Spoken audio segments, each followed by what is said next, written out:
ये किताब बिहार के एक छोटे से गांव के बारे में है। सिवान जिले का गांव है नरेंद्रपुर। नरेंद्रपुर में पिछले 3-4 साल से लेखक जाते रहे हैं वहाँ, और उस गांव में जो काम हो रहे हैं और जो लोग रहते हैं वहाँ के बारे में लेखक 7-8-10 लेखक जुड़ते हैं और उसकी कहानियाँ लिखते हैं। पिछले साल हुआ क्या कि साहित्यकारों के बदले वहाँ पत्रकारों को ले जाया गया, और वहाँ जो पत्रकार गए उसमें से 7 पत्रकारों ने 7 रिपोर्टाज उस गांव के बारे में लिखे, और वो 7 रिपोर्टाज उम्मीद के बारे में है। उस गांव में क्या उम्मीद है, क्या अच्छा हो रहा है, तो बहुत उम्मीद भरी कहानियाँ हैं। मुझे लगता है कि इस ग्रुप में जो 7 पत्रकार थे उसमें मैं अकेला यहाँ पत्रकार हूँ, और हम सब के साथ वंदना जी थी। वंदना जी ने पूरे इस कैंपेन को देखा और एक तरह का आकार दिया। तो पहले हम लोग वंदना जी से सुनते हैं कि वो कैंपेन क्या था और उसका लक्ष्य क्या था। सचमुच इतनी विचारोत्तेजक बहस और बात और सवालों के बाद एक किताब के ऊपर बात, मतलब जो ट्रांजिशन टाइम है वो हमें नहीं मिला, और जब तक हम उस डिस्कशन से, पुष्यमित्र ने कहा कि उबरते, तब तक हमें मंच पे बुला लिया गया। खैर, वो बैक ऑफ द माइंड में है, रजिस्टर्ड है, और उसके बारे में और बहस और बातें ज़रूर होंगी। फ़िलहाल इन्होंने बहुत अच्छी बात कही कि हम जब हमने अपने डिस्कशन को, लास्ट डिस्कशन को एंड किया, तो जो उम्मीद की बातें कही गई सबने उससे अग्री किया, और हम उसी उम्मीद के सिरे को पकड़ते हुए अब आगे चलते हैं, किताब पर बात करते हैं। जैसा कि कहा इन्होंने, ये एक आइडिया से शुरू हुआ किताब, और ये जो एक शिविर है जो लगता है सिवान क्षेत्र के एक छोटे से गांव नरेंद्रपुर में 4 दिन का एक शिविर है, कैंप है, जहां पर हम पूरे भारत से 8 कथाकारों को ले जाते रहे हैं। तो उसमें हम चुनते हैं कि रिप्रेजेंटेशन पूरे चारों ओर से हो। अगर कोई केरल में हिंदी लिख रहा है और वो हिंदी भाषा में हम आयोजित करने की कोशिश करते हैं, धीरे से और भारतीय भाषाओं को भी उसमें शामिल करने की योजना है। तो कहीं जैसे इस बार मणिपुर, पिछले साल आप लोग के उसमें नहीं, पिछले साल मणिपुर से एक लेखिका आई थी जो हिंदी में लिखने का प्रयास कर रही हैं और मणिपुरी में भी लिखती हैं और अंग्रेज़ी में भी लिखती हैं। तो इस तरह से भाषाई स्तर पर हमारा प्रयास रहता है कि हम लेखकों को एक दूसरे से ही नहीं जोड़ें, ग्रामीण लोगों से भी जोड़ें। इसके पहले कई सेशंस हुए जिसमें ये बात हुई कि पढ़ना लिखना सब कुछ ख़त्म होता जा रहा है समाज से, और हम लोग डिजिटल माध्यमों की ओर बहुत आकर्षित होके हमेशा उलझे रहते हैं। और अभी बाहर निकले तो हमने कहा हम कितने स्लेव हो गए हैं। यहाँ अरविंद जी बैठे हैं, उन्होंने मुझे बोला कि देखिए स्लेव हो गए हम अब चिंता रहती है कि घर मैसेज नहीं किया, हम ठीक ठाक हैं, तो हमें भी चिंता रहती है, तो हम जकड़ गए हैं इन चीज़ों से। इसके बावजूद ग्रामीण परिवेश में बहुत सारी कहानियाँ हैं। हम सबका कोई ना कोई सिरा गाँव से जुड़ता है, और वहीं से दादी नानियों की कहानियाँ आई थीं। फिर क्या हुआ ऐसा कि गांव में लोग कहानी कहना भूल गए। जब पहली बार मैं गांव गई, बहुत सालों बाद दिल्ली में रहने के, तो मैं वही ढूंढ रही थी कि वहाँ पर कुछ मुझे कहानी मिलेगी, कोई कहेगा कुछ, कोई सुनाएगा, लेकिन कुछ भी ऐसा नहीं मिला। तो ये एक छोटा सा प्रयास है, बहुत ही मॉडेस्ट सा प्रयास है कि ग्रामीण परिवेश को शहरी कथाकारों से जोड़ना। और हिंदी साहित्य में अक्सर ये तोहमत भी लगती है कि जो शहरी कथाकार हैं वो गांव के बारे में नहीं लिखते, ना जानते हैं। तो वैसे वर्षा वो भी जाने, मतलब रूबरू जाकर देखें गांव कैसे होते हैं, कैसे ग्रामीण जीवन है, क्या होता है। उसको सिर्फ कल्पना अपने ड्राइंग रूम दिल्ली में बैठ के या बॉम्बे में बैठ के ना लिखें, उसे वहाँ जाकर महसूस करके लिखें। तो यही 2 उसकी योजना के अंदर जो विचार था कि इस तरह से हम करेंगे और कोशिश करेंगे कि हम भारतीय भाषाओं को, उसमें अंग्रेज़ी भी हो सकती है, को लेकर हम इस शिविर का आयोजन करेंगे। 4 दिवसीय शिविर होता है, वहीं रहते हैं, वहीं जाकर लोग पैदल गलियों में चलते हैं, पगडंडियों पे चलते हैं और अपनी कहानियाँ जुटाते हैं। इस बार जो हमने लेखकों का चुनाव किया, तो इस बार पत्रकारों का चुनाव किया। पत्रकारिता के क्षेत्र से लोग गए और वही हुआ, भारत के विभिन्न कोनों से रिप्रेजेंटेशन हुआ। उसमें से एक पुष्यमित्र जी भी थे और इन लोगों ने रिपोर्टाज की शक्ल में कहानियाँ लिखी। और ये कहानियाँ फिक्शनल अकाउंट्स नहीं हैं, ये सारे रियल ह्यूमन स्टोरीज़ हैं जिन्हें इन्होंने एक केस स्टोरी की तरह उन्हें स्टडी किया और उनके बारे में लिखा है। लेकिन हमारे लिए, पढ़ने वालों के लिए, वो रियल ह्यूमन स्टोरीज़ हैं जिनसे गुज़रना बहुत ज़रूरी लगता है मुझे। जब हम कहते हैं कि हमें डायलॉग करना चाहिए गांव और शहर और दूरी मिटनी चाहिए, और जब सब कुछ इतना ग्लोबल हो रहा है, फिर भी एक क्षेत्र, ग्रामीण क्षेत्र कैसे पीछे छूट रहा है। तो अब मैं पुष्यमित्र को माइक थमाती हूँ, आप आगे कार्यक्रम को बढ़ाएं। धन्यवाद वंदना जी। वंदना जी तो हमारे साथ थी ही, 2 और लोगों को मैं याद करना चाहूँगा इस मौके पर। हमारे साथ वरिष्ठ पत्रकार निधीश त्यागी थे और अतुल चौरसिया थे जो अभी न्यूज़ लॉन्ड्री के पत्रकार हैं। इन दोनों लोगों ने और वंदना जी ने, इन लोगों ने रिपोर्टिंग नहीं की, लेकिन पूरे किताब को आकार दिया और उसको ये अनूठा सा नाम भी दिया जो आप नाम यहाँ देख रहे हैं। पिन कोड है 84164446। तो ये उस गांव का पिन कोड है, यही इस किताब का नाम है। सब बाकी जो दूसरा है वो सब टाइटल है। किताब का नाम मुझे लगता है कि पहली बार शायद ऐसा रहा होगा जो सिर्फ अंकों में है। तो ये इन तीनों लोगों का की कल्पनाशीलता थी और इन तीनों ने उसको दिया। और उस गांव में बहुत, गांव नहीं कहे कि नरेंद्रपुर के आसपास का इलाका बहुत दिलचस्प है। वहाँ बुनकर रहते हैं, वहाँ और भी दूसरे तरह के लोग रहते हैं और वहाँ एक संस्था है परिवर्तन जो उन लोगों के बीच में काम करती है।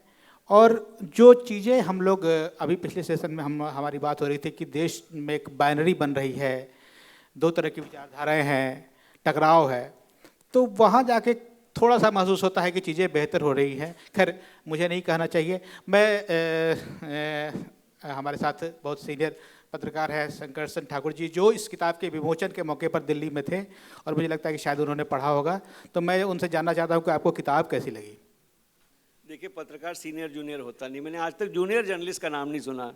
सीनियर जर्नलिस्ट बहुत होते, जूनियर जर्नलिस्ट को नहीं ये वरिष्ठ कनिष्ठ छोड़ दीजिए, पत्रकार हूँ और यही पहचान रहनी चाहिए। मेरा नंबर है 847106, मेरे गांव का पिन कोड है। गंगा पार करेंगे तो सिवान बाईं तरफ और दरभंगा जो मेरा गांव जहां पड़ता है वो दाईं तरफ। 847106 आजकल मेरे गांव में कोई पहचानता नहीं है। ये अगर किसी को बताऊं मैं कि 847106 तो बोलेगा क्या कह रहे हैं आप। ये अपने आप में एक प्रोग्रेस की भी निशानी है कि अब पिन कोड की ज़रूरत नहीं है। पहले चिट्ठी लिखा करते थे, अंतर्देशीय पत्र, जवाबी पोस्ट कार्ड, तो उस पर पिन कोड लिखा जाता था। आजकल सीधा फ़ोन है, साधन बढ़ गया है। मैं गांव अक्सर जाता हूँ, 4 बार साल में कम से कम जाता हूँ, इसलिए मेरा संबंध गांव से बना हुआ है।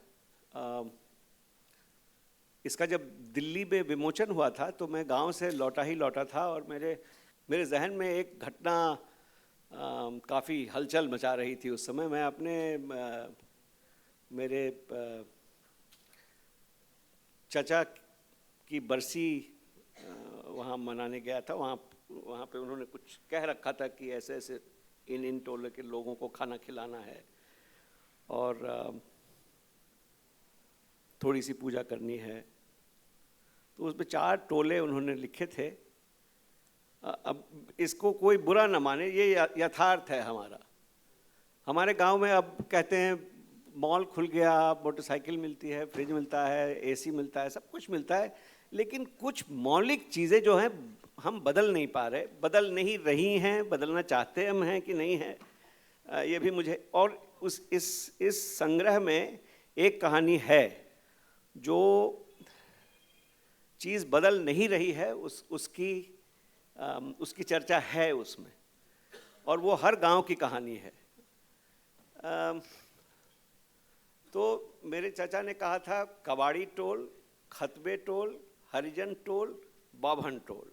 अच्छा, जब बाभन टोल बोलते हैं तो हमारे यहाँ एक उच्च कोटि का ब्राह्मण होता है, एक छोटी कोटि का भी ब्राह्मण होता है, और ये लोग साथ बैठ के खाना नहीं खाते। अभी भी मैंने इस पे टेलीग्राफ में अपना कॉलम भी लिखा था, और कुछ लोगों ने मुझे फ़ोन किया कि ये आपने कैसे लिख दिया। मैंने कहा यथार्थ है इसलिए लिख दिया, आपको कोई आपत्ति है तो बताइए। तो मैंने कहा ये कैसे होगा? तो बोले नहीं, खाना तो साथ नहीं होगा।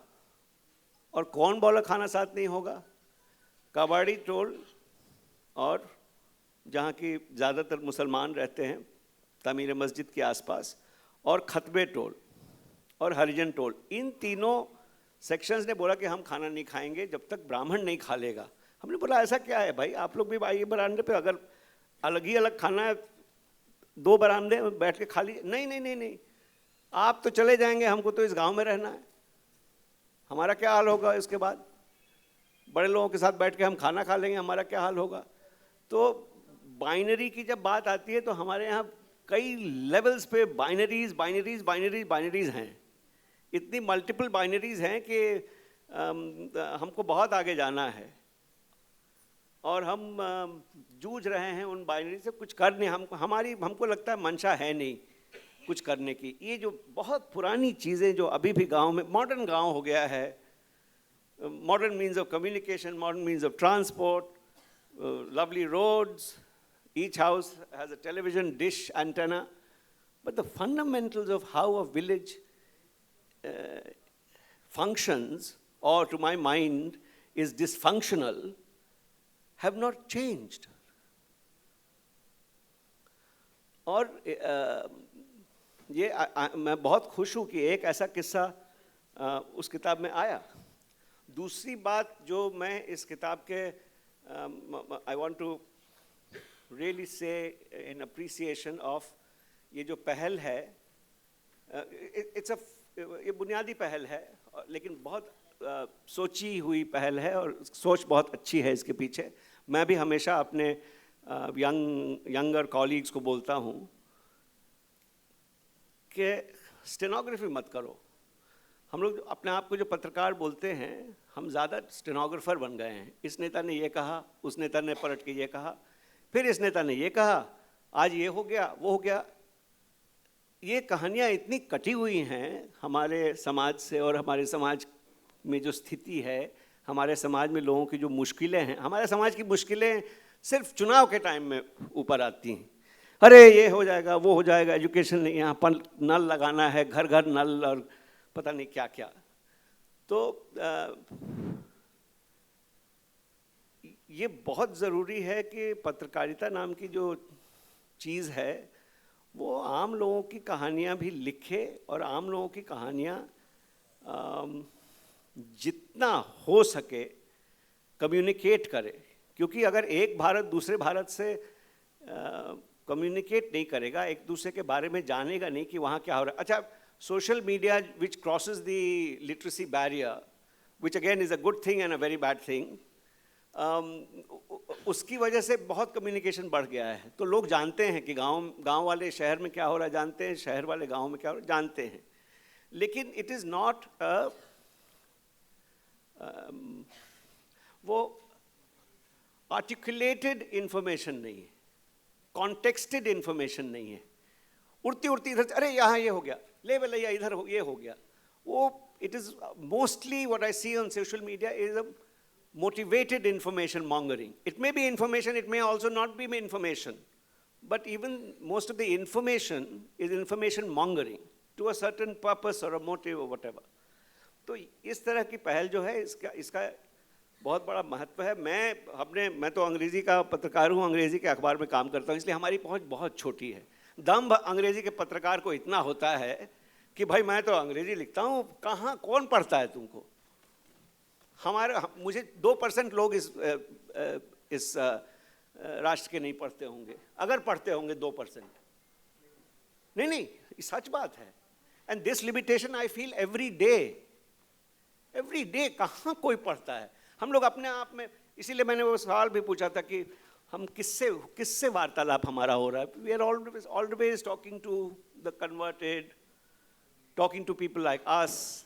We are not going across to other people who don't think like us, who have lives even if it's not ideological, it's also circumstances are so different, so far apart. तो टेलीग्राफ में मैंने एक छोटा सा महीने में 2 बार Sunday को एक कॉलम शुरू किया है जो 5 साल से लकीली चल रहा है. It's called personal histories. It's a column on the people and the conduct of their very quotidian lives. जैसे एक चाय वाला है कलकत्ता के, नॉर्थ कलकत्ता के एक पार्क में, वो रोज़ 4 बजे आता है और बच्चों को कहानियाँ बताता है, बूढ़ों को चाय पिलाता है.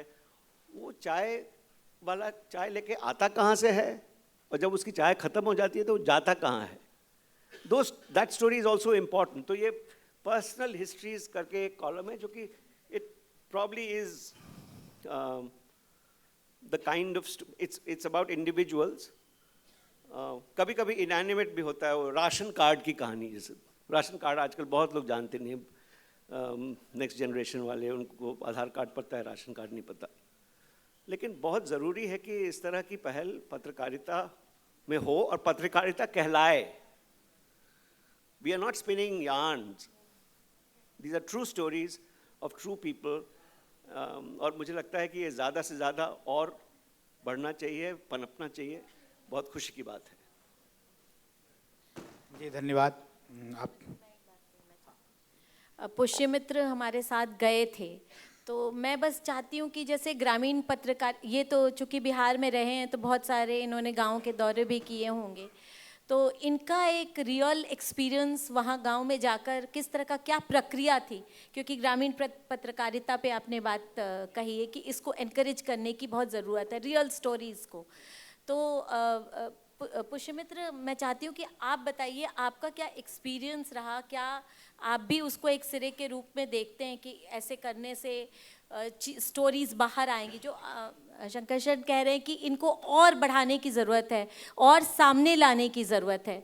तो आप बताइए आपका प्रोसेस क्या रहा, कैसे आपने अपनी स्टोरी मतलब वहाँ से कलेक्ट की और क्या प्रक्रिया रही? जी हमारे साथ जितने लोग थे, मैं एक बार सभी साथियों का नाम भी बोल देता हूँ.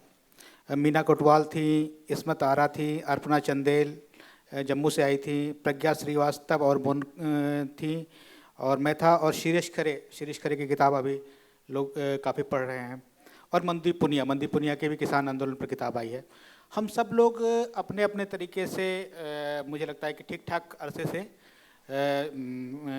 घुमक्कड़ पत्रकारिता, जो रिपोर्टाज लेखन, ग्रामीण पत्रकारिता, वो सब कर रहे हैं. लेकिन जैसा कि सर ने कहा, शंकर सर जी ने कहा कि मसला होता है कि उसको पढ़ता कौन है, मीडियम क्या है और उसको पढ़ता कौन है. तो हम सब लोग टुकड़े टुकड़े में अपना काम करते हैं, लंबे समय से कर रहे हैं, लेकिन उसमें रुचि किसकी है ये बड़ा विषय है. और ये जो प्रयास हुआ, ये जो नरेंद्रपुर में इस बार पत्रकारों को रिपोर्टाज लिखने के लिए बुलाया गया, एक कलेक्टिव प्रयास हुआ, तो उस विधा को, रिपोर्टाज की विधा को और गांव के मसलों को लिखने वाले पत्रकारों को जुटाकर उसे एक अच्छा मीडियम देने की कोशिश की गई. मुझे ऐसा लगता है कि एक मीडियम दिया गया और उस पर बातचीत हुई और एक किताब बनी. मुझे हमेशा लगता है कि सिर्फ अखबार, टीवी और रेडियो ही पत्रकारिता के माध्यम नहीं है, किताब भी पत्रकारिता के माध्यम है. और अगर 500 पन्ने की रिपोर्ट लिखी जा सकती है और लिखी जानी चाहिए और उसको किताब के रूप में छपनी चाहिए, तो मुझे लगता है कि ये भी एक मीडियम है पत्रकारिता का, और उसे एक मीडियम मिला और अच्छे से मीडियम मिला. और जो पत्रकार वहाँ पहुँचे उनको सीनियर पत्रकारों का थोड़ा सा गाइडेंस भी मिला और कैसे स्टोरी की जाती है वो भी मिला. और मैं ये नहीं कहूँगा कि मैं पहले कभी बुनकरों की स्टोरी मैंने नहीं की थी. मैंने भागलपुर में बुनकरों की स्टोरी की है, वहाँ भी बुनकरों की स्टोरी की, लेकिन वहाँ सबके साथ काम करते हुए और निधीश त्यागी और अतुल जैसे लोगों के साथ और वंदना जी के साथ काम करने में थोड़ा अच्छा लगा, ज़्यादा अच्छा लगा. तो ये एक तरह से ग्रामीण पत्रकारिता को मीडियम देने की एक कोशिश थी और अच्छी कोशिश थी, जिसकी चर्चा भी पूरे देश में हुई। और ये जो एक स्थायी चीज़ बन गई है, किताब एक स्थायी चीज़ होती है, अखबार अगले दिन पुराना हो जाता है और टेलीविज़न तो अगले पल पुराना हो जाता है, किताब बाकी रह जाती है जिसको 50 साल बाद भी लोग ढूंढ के पढ़ते हैं। अखबार पुराना नहीं होता। एक बार देवीलाल, जब उनके चौटाला ने बहुत हड़कंप मचाया था मेहम में, तो वो इंटरव्यू नहीं दे रहे थे मुझे, तो मैं उनके पीछे पड़ा हुआ था। देवीलाल जी मुख्यमंत्री थे। एक दिन आज ही जाके हरियाणा भवन बुला लिया उन्होंने, 5 बजे सुबह आना। मैंने पहुंच गया 5 बजे। मैं यंग था, जज्बा था और करना था इंटरव्यू। वो हरियाणा भवन के पीछे चक्कर लगाते थे, हमसे 3 दुगुना लंबे।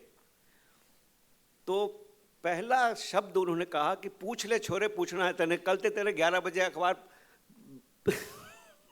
रद्दी में बिक जाएगा। तो it didn't bother him। रद्दी में बिक जाएगा, तेरे जो करना हो कर लो। तो एफेमेरल होता है ये हम लोग को मान के चलना चाहिए कि ये सब किताब की वैल्यू, शेल्फ लाइफ ज़्यादा होती है। बिल्कुल आप ठीक कह रहे हैं। हाँ, हालांकि अच्छी खबरें फिर ढूंढ के पढ़ी भी जाती है, लोग उसको संग्रह भी करते हैं, ये सब बातें सही है। लेकिन यह है कि किताब का एक महत्व है, वो काम वहाँ ज़रूर हुआ, निश्चित तौर पर हुआ। मैंने रिपोर्टाज का नाम सबसे पहले रेणु जी को पढ़ते हुए सुना था। रेणु जी ने लिखा है कि सेकेंड वर्ल्ड वार ने हमें 2 चीज़ें दी, एक तो पेंसिलिन और दूसरा रिपोर्टाज। तो पेंसिलिन पेनकिलर के रूप में और रिपोर्टाज कैसे घटनाओं को हूबहू देख के उतारे जाएं। और रेणु जी ने खूब रिपोर्टाज लिखे और मुझे, आप सब लोगों ने पढ़ा होगा, वो सारे रिपोर्टाज अद्भुत हैं। हम लोग वैसा नहीं लिख सकते हैं, हम लोग फैक्चुअली लिख सकते हैं, लेकिन रिपोर्टाज लेखन का काम जो वहाँ हुआ वो अच्छा रहा और हम लोगों को जब भी मौका मिलता है हम लोग लिखते हैं। उसके पहले मैं बताना चाहती हूँ, यहीं पे अभी 2 कथाकार बैठे हैं, उषा किरण जी बैठी हैं, गीता श्री बैठी हैं।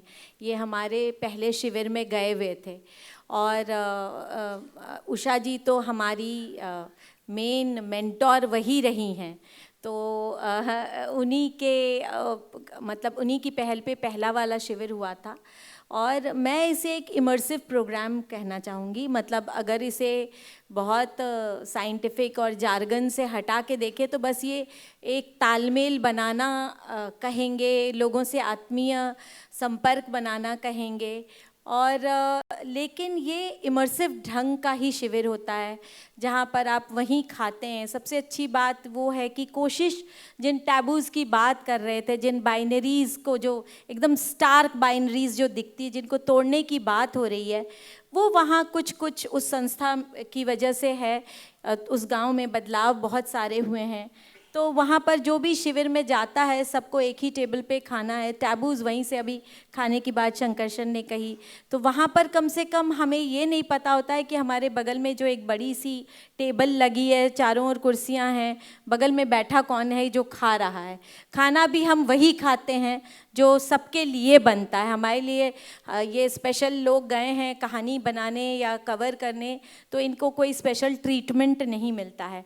वहीं से शुरुआत होती है, जो होती है ना कि अपने आप को आप अनावृत करते हैं धीरे धीरे, अपने को, अपनी मानसिकता को धीरे से अनावरण जो होता है, धीरे से आप उसको अपने को डाइवेस्ट करते हैं। उस चीज़ की शुरुआत वहीं से शुरू हो जाती है कि आपको रियायत नहीं मिलती है। आप कोशिश करके भी चाहें अगर कि हम कुछ अलग दिखें, अलग करें, नहीं, सभी को जूते पहनने, क्योंकि ऊबड़ खाबड़ गांव की ज़मीन है, आपको चलना है, उनके साथ बैठना है। आपको किसी घर में यूं ही भेज दिया जाएगा, आपको खुद पता करना है कि वो कौन लोग हैं, क्या कर रहे हैं, क्या नहीं कर रहे हैं। इससे जो रियल टाइम सेंस होता है वो भी पकड़ में आता है। वरना लोग तैयारी करे बैठते हैं, जिस बाइनरी को ख़त्म करने की बात हो रही है उसके लिए लोग तैयार होके बैठते हैं। वो सब अच्छा बोलना चाहते हैं कि नहीं हमारे यहाँ तो कुछ नहीं है। लेकिन शंकरशन ने पॉइंट आउट किया कि इसमें एक मीना कोतवाल हैं, अभी आपने उनके बारे में पढ़ा होगा, वो मूक नायक, वो ब्लॉग चलाती हैं। आई थिंक न्यूयॉर्क टाइम्स में अभी उनने उनको कवर किया है।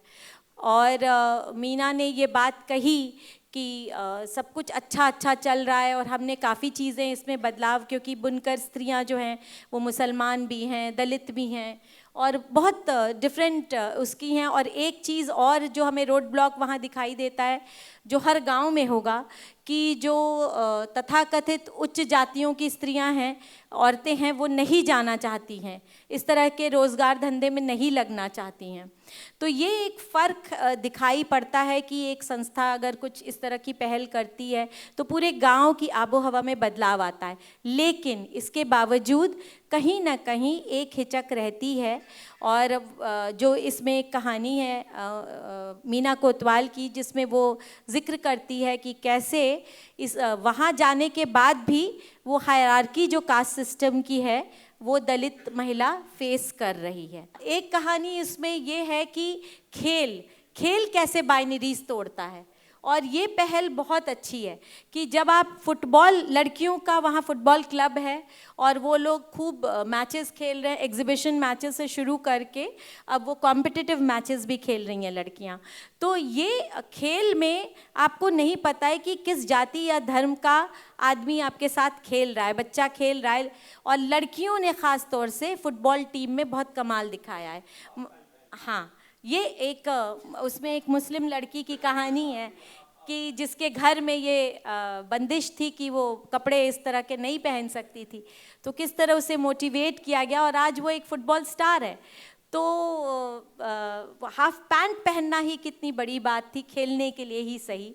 तो इस तरह की बहुत ज़िंदा किस्म की कहानियों की बात उसमें आती है और ये बदलाव धीरे धीरे आ रहा है, लेकिन आ रहा है। तो ये क्या, कौन से ऐसे टूल्स हैं, जैसे खाना, एक साथ खाना, खेलना, कूदना, पढ़ना, लिखना, ये सारी चीज़ें, जितनी एक्टिविटी, जैसे आपने बुनकरों पे स्टोरी पुष्यमित्र ने की है, तो वहाँ कैसे एक जो कला थी, सिवान अपेरेंटली बहुत पहले इंडिपेंडेंस के पहले बहुत फेमस जगह थी जहाँ पे हैंडलूम बनता था, बहुत हथकरघे चलते थे वहाँ। लेकिन सडनली वो मिल का कपड़ा और 50s और 60s में आने के बाद सारी मिल्स ठप हो गई। और चूँकि आपने स्टोरी की है तो आप इसके बारे में थोड़ा बता सकते हैं। दरअसल सिवान का जो इलाका है वहाँ हैंडलूम काफ़ी चलता है और चलता रहा है, अभी तो कम है। तो वहाँ का मच्छरदानी जो बनता था वो काफ़ी फेमस था, जो पहले लोग लगाते थे मच्छर से बचने के लिए। और सूत के कपड़े की मच्छरदानी बनती थी और आसपास के पूरे इलाके में वही जाता था, उत्तर प्रदेश में भी, बिहार में भी और कई और इलाके राज्यों में। तो वो मच्छरदानी जाता था। और कैसे नायलॉन की जब मच्छरदानी आने लगी तो वहाँ का पूरा कारोबार ठप हुआ, उसकी कहानी है। और वहाँ जो बुनकर हैं कैसे धीरे धीरे बेरोजगार हो गए और फिर वही बेरोजगार बुनकर साइकिल पर मिल का कपड़ा खरीद के लाते थे दूसरे राज्य से और अपने इलाके में वही दूसरे राज्यों का ये कपड़ा बेचने वाले ये व्यापारी बन गए और बुनकरी ख़त्म हो गई। वो मेरी स्टोरी का हिस्सा था, लेकिन उसमें 2-3 चीज़ें मुझे मतलब मेरे लिए बिल्कुल नई थी। जैसे मैं बुनकरों के गांव में गया जहां फिर से लोगों ने हथकरघा का इस्तेमाल शुरू किया है और कुछ संस्थाओं के सहयोग से कुछ कपड़े वो तैयार करते हैं। वहाँ एक बहुत रोचक चीज़ मिली कि बुनकरों ने पहले कहा, वो सभी बुनकर जो थे मुस्लिम जाति के थे, वहाँ देखा बुनकरों से जब मैंने पुरुषों से बात की तो पुरुषों ने कहा कि हम लोग हैंडलूम चलाते हैं और महिलाएं जो तानी भरनी है उसमें तागा लपेटती हैं, ये हमारा काम है। और फिर जब मैं तागा लपेटने वाली महिला के पास गया पूछने के लिए कि क्या आपका यही काम है, तो उन्होंने कहा नहीं, हम हथकरघा भी चला सकते हैं, चलिए मैं आपको चला के दिखाती हूँ। तो दरअसल हमें बहुत लंबे समय से ये चला आ रहा था कि महिलाएं कमज़ोर होती हैं, वो हथकरघा नहीं चला सकती हैं, इसलिए उनको हथकरघा चलाने में जो ताकत लगती है इसलिए उनको तानी भरने का काम दिया गया था। लेकिन उस महिला ने मुझे दिखाया हथकरघा चला के कि मैं चला लेती हूँ और कहा कि ये सब गलत है कि महिलाएं नहीं चला सकती हैं, मैं चला लेती हूँ। और फिर जब मैं उस परिवर्तन संस्था में लौट के आया तो मैंने देखा कि बहुत सारी नई महिलाएं उस इलाके की लोहे वाला हथकरघा चला रही हैं और उनको ट्रेनिंग दी गई है बाकायदा उस हथकरघा को चलाने की। तो कैसे महिला और पुरुष की जो एक धारणा है वो भी वहाँ टूट रही है, वो मुझे बहुत इंटरेस्टिंग लगा उस चीज़ में।